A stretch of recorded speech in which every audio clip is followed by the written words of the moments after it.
ሐማስ በቁጥጥሩ ስር አድርጓቸው የነበሩትን እስራኤላውያንን ሰባቱን በለቀቀበት ሰዓት ሪፐብሊካኑ ዶናልድ ትራምፕ ቴል አቪቭ እስራኤል ደርሰዋል። ጠቅላይ ሚኒስትር ቤንያሚን ኔታንያሁና ፕሬዝዳንት አይዛክ ሄርዞግ ለትራምፕ አቀባበል አድርገውላቸዋል። ፕሬዝዳንት ዶናልድ ትራምፕ እስራኤል ገብተዋል። የታላቁ የኢትዮጵያ ህዳሴ ግድብ ግንባታ ገና ሲጀመር አንስቶ ስትፎክርና ስትዝት የነበረችው ግብጽ አሁንም ግድቡ ተመርቆ ፉከራው አልቆመም። የሀገሪቱ ፕሬዝዳንት አብዱል ፈታህ አልሲሲ ብሔራዊ ጥቅማችንንና የውሃ ደህንነታችንን ለማስጠበቅ አስፈላጊ የሆኑ ሁሉንም እርምጃዎችን እንወስዳለን ሲሉ ዛቻቸውን አሰምተዋል። ጠቅላይ ሚኒስትር አብይ አህመድ ከሶማሊያው ፕሬዝዳንት ሐሰን ሼክ መሐሙድ ጋር መወያየታቸውን አስታወቁ። የሶማሌላንዱ ፕሬዝዳንት አብዱራህማን ኢሮም ዛሬ አዲስ አበባ ይገባሉ ተብሎ ይጠበቃል። በሁለቱ መሪዎች መካከል ያለውን ልዩነት ለማጥበብ የሚደረግ ጥረት ነው ወይስ የወደብ ፍለጋን ማዕከል ያደረገ ውይይት የሚለውም ጉዳይ አነጋጋሪ ሆኗል።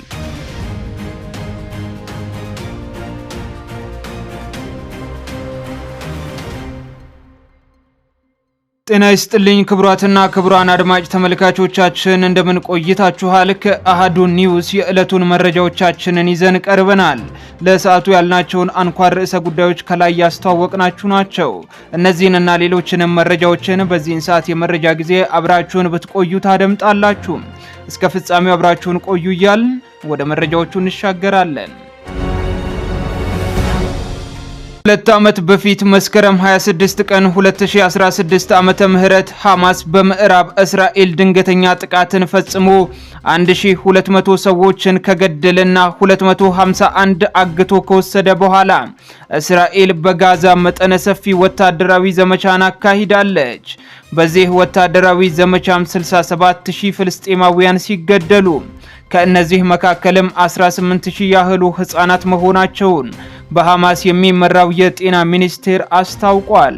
አስከፊው ጦርነት እንዲቆም ብዙ ጥረት ቢደረግም ፍሬ ሳያፈራም ቆይቷል። የአሜሪካው ፕሬዝዳንት ዶናልድ ትራምፕ ወደ ስልጣን ከመጡ በኋላ ከሌሎች ሀገራት ጋር ሆነው ብዙ ጥረትን ሲያደርጉ ቆይተው እስራኤልና ሐማስ ከቀናት በፊት የተኩስ አቁም ስምምነትን አድርገዋል። ጋዛም እፎይ ብላለች።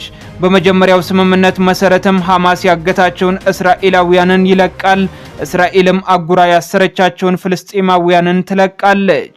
በዚህም መሰረት ዛሬ እስራኤላውያን ታጋቾች በሐማስ ተለቀው ለቀይ መስቀል ማህበር ተሰጥተዋል።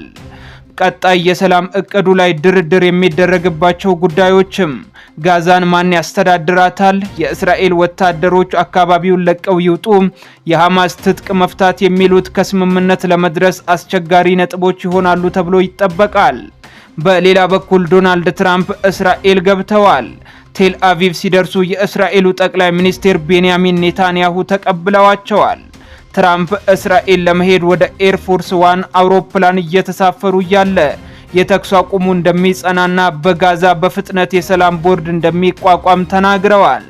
ለአሁኑ ስምምነት ኳታርም ላደረገችው አስተዋጽኦ ምስጋናቸውን አቅርበዋል።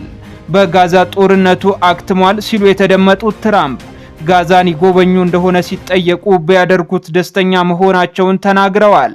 ቢያንስ እግሬ ቢረግጥ ደስ ይለኛል ያሉት ፕሬዝዳንቱ በሚቀጥሉት 10 ዓመታት ውስጥ ጋዛ ተአምር ትሆናለች ብለው እንደሚያስቡም ተናግረዋል። ኢትዮጵያ ህዳሴ ግድብ ግንባታ ገና ሲጀመር አንስቶ ስትፎክርና ስትዝት የነበረችው ግብጽ አሁንም ግድቡ ተመርቆ ፉከራው አልቆመም።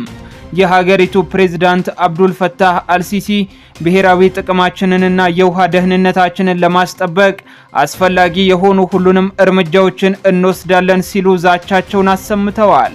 ኢትዮጵያ ታላቁ የህዳሴ ግድብን በማስተዳደር ላይ እየተከተለችው ባለው ኃላፊነት የጎደለው አካሄድ ላይ ሀገሬ እጇን አጣጥፋ አትመለከታትም ሲሉ ተደምጠዋል። በተባበሩት መንግስታት ድርጅት ላይ መተማመናችን እንደ ድክመት መቆጠር የለበትም ሲሉም ተደምጠዋል።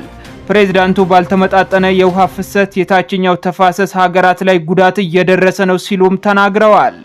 ኢትዮጵያ አስቀድማ ሳታሳውቀን ሳትተባበር ወጥነት የሌለው ውሃን ትለቃለችም ብለዋል። ከሳምንታት በፊት ሱዳን ውስጥ ለደረሰ ጎርፍ ግብጽ ኢትዮጵያን ወንጀላ ነበረ። ኢትዮጵያ ከዚህ ቀደም ግብጽ ላቀረበችው ውንጀላ ምላሽ ሰጥታት ነበረ። ይሄ ምላሽ ግብጽ ያቀረበችው ክስ በሐሰት የተሞላና ተንኮል አዘል ነው የሚል ነበረ።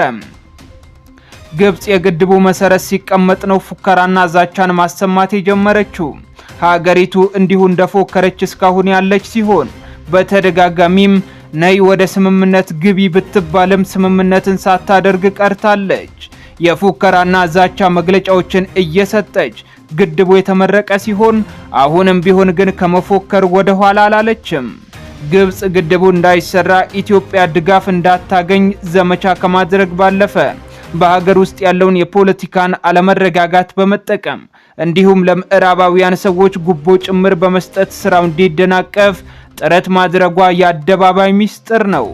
ያደረገቻቸው ሙከራዎች ሳይሳኩላት ቀርቶ ግድቡ በምርቃት ተደምድሟል።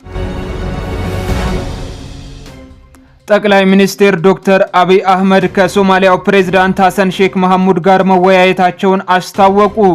ጠቅላይ ሚኒስትሩ በይፋዊ የማህበራዊ መገናኛ ገጾቻቸው ላይ ባሰራጩት አጭር መልእክታቸው ላይ ከፕሬዝዳንት ሐሰን ሼክ መሐሙድ ጋር በሁለትዮሽና ቀጠናዊ ጉዳዮች ላይ ተወያይተናል ብለዋል። ጠቅላይ ሚኒስትሩ ባጋሯቸው በርካታ ፎቶዎች ፕሬዝዳንቱ የሳይንስ ሙዚየምን ሲጎበኙ ታይቷል። ሁለቱ መሪዎች 2 ወር ባልሞላ ጊዜ ውስጥ ሲገናኙ ይህ ለሁለተኛ ጊዜ ነው። ፕሬዝዳንት ሼክ መሐሙድ በአፍሪካ ካሪቢያን ትብብር ላይ ለመገኘት ባለፈው የጳጉሜ ወር ወደ አዲስ አበባ ከመጡ በኋላ በታላቁ የኢትዮጵያ ህዳሴ ግድብ ምርቃት ላይ ተገኝተዋል። ኢትዮጵያና ሶማሊያ በተለይም ኢትዮጵያ ከሶማሌላንድ የባህር በርን ለማግኘት ስምምነት ላይ መድረሷን ተከትሎ የዲፕሎማሲ መካረር ውስጥ ገብተው እንደነበረ የሚታወስ ነው። ይህንኑ ተከትሎ የቱርኩ ፕሬዝዳንት ጣይብ ኤርዶሃን አንካራ ውስጥ ካሸማገሏቸው በኋላ የሁለቱ ሀገራት ዲፕሎማሲያዊ ግንኙነት መታደስ ጀምሯል። የፕሬዝዳንት ሐሰን ሼክ መሐሙድ ባለፈው ወር የመስከረም ወር የመጀመሪያ በታላቁ ህዳሴ ግድብ ምርቃት ላይ መገኘታቸው ግብጽን ማሳዘኑ መዘገቡ የሚታወስ ነው። የሆነ ሆኖ ጠቅላይ ሚኒስትሩ ከፕሬዝዳንቱ ጋር የነበራቸውን ውይይት በዝርዝር ባይገልጹትም የሶማሌላንዱ ፕሬዝዳንት አብዱራህማን ኢሮ ግን ዛሬ አዲስ አበባ ይገባሉ ተብሎ ይጠበቃል።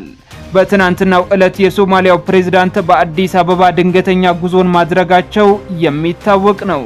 በሁለቱ መሪዎች መካከል ያለውን ልዩነት ለማጥበብ የሚደረግ ጥረት ነው ወይስ የወደብ ፍለጋን ማዕከል ያደረገ ውይይት የሚለውም ለጊዜው አልታወቀም።